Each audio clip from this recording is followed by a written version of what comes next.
Disons-le tout net, sans les angles, il n'y aurait pas d'aigu, pas d'obtus, pas de somme des angles qui fait 180 degrés, et surtout, il n'y aurait pas de point de vue. C'est-à-dire que l'homme n'aurait pas passé tant de temps au centre de l'univers. Et bien d'autres choses encore. Claudius Ptolémaeus. Ptolémée est un astronome qui vit à Alexandrie en Égypte au IIe siècle après Jésus-Christ. À l'époque, on ne fait pas de géométrie sans regarder le ciel. On y met les figures qui représentent la place de chaque chose dans l'univers, avec la Terre et l'homme au milieu. Le triangle et le cercle en particulier possèdent une certaine affinité. Pour comprendre les rapports entre ces deux figures, Ptolémée cherche le bon point de vue.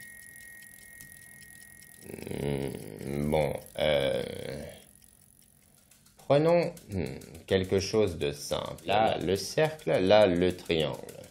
Ce triangle, je le calme et je l'enferme dans le cercle.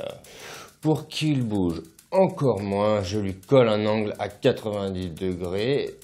Donc, c'est l'hypoténuse par Thalès, qui est en fait le diamètre. Bon. Les deux autres se partagent les 90 restants. Tiens, ça commence à se stabiliser. Curieux. Plus ce côté est petit, plus cet angle est petit, de plus en plus aigu. Idem en face. Mais attends, idem. Si je prends plutôt le cercle de rayon, l'hypoténuse et l'angle au centre, alors... Oh.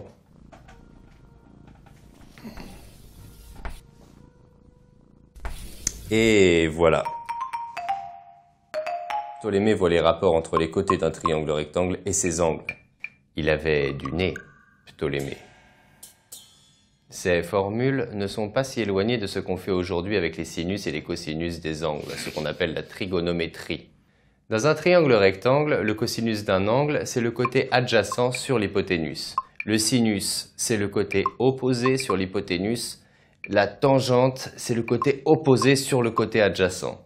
Grâce à ces rapports, on peut calculer un angle, calculer un côté. Ptolémée, lui, se servait de la géométrie pour mesurer les voyages quotidiens des planètes et des étoiles autour de la Terre. L'homme est au milieu, au centre du cercle. Faux? Archi faux? Question de point de vue.